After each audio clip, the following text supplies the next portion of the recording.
అధికార party రమ్మంటోంది. Car దిగాలంటే అనర్హత గుబులు పెట్టిస్తోంది.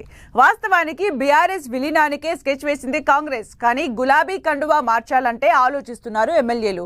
ఎంత ట్రై చేసినా బీఆర్ఎస్ ఎల్పీ విలీనమయ్యే పరిస్థితి అయితే కనిపించట్లేదు.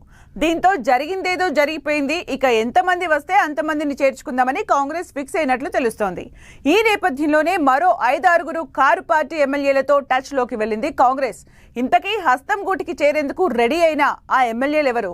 కాంగ్రెస్ ఆపరేషన్ ఆకర్ష్ 2.0లో చిక్కిందెవరు? లోక్సభ ఎన్నికలు ముగిశాయి.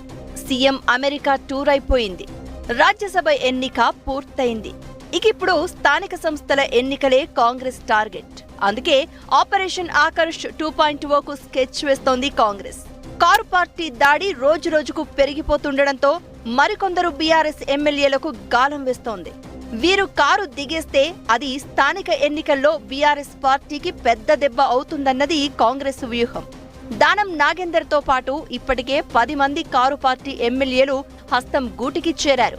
ఇంకా 16 మంది ఎమ్మెల్యేలు కాంగ్రెస్ లో చేరితే బీఆర్ఎస్ ఎల్పీ విలీనమవుతుంది. అయితే అంతమంది గులాబీ పార్టీ ఎమ్మెల్యేలు హస్తం గూటికి చేరేందుకు రెడీగా లేకపోవడంతో రూట్ మార్చింది కాంగ్రెస్.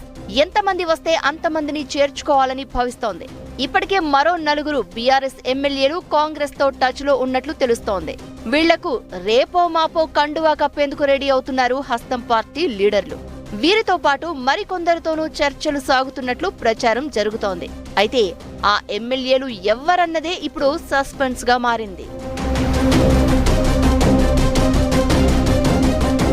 జహీరాబాద్ ఎమ్మెల్యే మాణిక్రావు, ఆలంపూర్ ఎమ్మెల్యే విజయుడు, బోత్ ఎమ్మెల్యే అనిల్ జాదవ్ తో పాటు గ్రేటర్ హైదరాబాద్ కు చెందిన మరో ఎమ్మెల్యే కాంగ్రెస్ లో చేరేందుకు రెడీ అయినట్లు తెలుస్తోంది. ఇందులో 3 చేర్చుకునేందుకు హస్తం పార్టీ కూడా గ్రీన్ సిగ్నల్ ఇచ్చినట్లు టాక్. గ్రేటర్ హైదరాబాద్ కు చెందిన ఆ ఎమ్మెల్యేపై పలు ఆరోపణలు ఉండడంతో కండువా కప్పాలా వద్దా అని కాంగ్రెస్ నేతలు ఆలోచిస్తున్నట్లు తెలుస్తోంది. మరోవైపు జహీరాబాద్, ఆలంపూర్ ఎమ్మెల్యేలను చేర్చుకునేందుకు అడ్డంకులు ఏర్పడుతున్నట్లు ప్రచారం జరుగుతోంది. మాణిక్రావు చేరికను జహీరాబాద్ నుంచి కాంగ్రెస్ అభ్యర్థిగా పోటీ చేసిన చంద్రశేఖర్ వ్యతిరేకిస్తున్నట్లు తెలుస్తోంది. ఆయన స్థానికుడు కాకపోవడంతో పెద్దగా ఇబ్బంది ఉండదని హస్తం పార్టీ పెద్దలు భావిస్తున్నారు. ఆలంపూర్లో మాత్రం మాజీ ఎమ్మెల్యే సంపత్, విజయుడు చేరికపై తీవ్ర అభ్యంతరం తెలుపుతున్నట్లు టాక్. పవర్లో ఉన్నాం, డోర్లు తెరిస్తే చాలు అందరూ వచ్చేస్తారనుకున్నారు. స్టార్టింగ్ లో పరిస్థితి కూడా అలానే కనిపించింది. గులాబీ పార్టీలో ఆ 3 మిగులుతారు అన్న కాంగ్రెస్ నేతల మాటలు నిజమవుతాయేమోనన్న సిచ్యువేషన్ కూడా కనిపించింది. కానీ సీన్ మారింది. మొదట్లో అధికార పార్టీలోకి వెళ్లేందుకు చాలా మంది బీఆర్ఎస్ ఎమ్మెల్యేలు ఆసక్తి చూపించారు. కొందరు ఓ స్టెప్ ముందుకేసి కాంగ్రెస్ కండువా కప్పేసుకున్నారు. ఇందులో చాలా మంది బీఆర్ఎస్ ఎల్పీ విలీనం ఖాయమనే నమ్మకంతో క్యూలో ముందుండాలనే కారు దిగారు అని తెలుస్తోంది. కాంగ్రెస్ లో చేరిన ఎమ్మెల్యేలపై బీఆర్ఎస్ న్యాయ పోరాటం చేస్తోంది.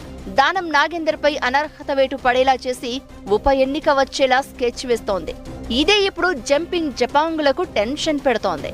ఇప్పటికే వెళ్లిన ఎమ్మెల్యేలకు అనర్హత భయం వెంటాడుతూ ఉండడంతో కొత్తగా కాంగ్రెస్ లో చేరాలనుకునే ఎమ్మెల్యేలు పార్టీ మారాలనే ఆలోచననే మానుకున్నట్లు తెలుస్తోంది. దెబ్బకు దెబ్బ అన్నట్లుగా సీఎల్పీ విలీనానికి కౌంటర్ గా బీఆర్ఎస్ ఎల్పీని విలీనం చేసుకుని కేసీఆర్ కు షాక్ ఇవ్వాలనుకున్న రేవంత్ రెడ్డి స్కెచ్ ఇప్పటికిప్పుడు వర్కౌట్ అయ్యేలా కనిపించడం లేదు.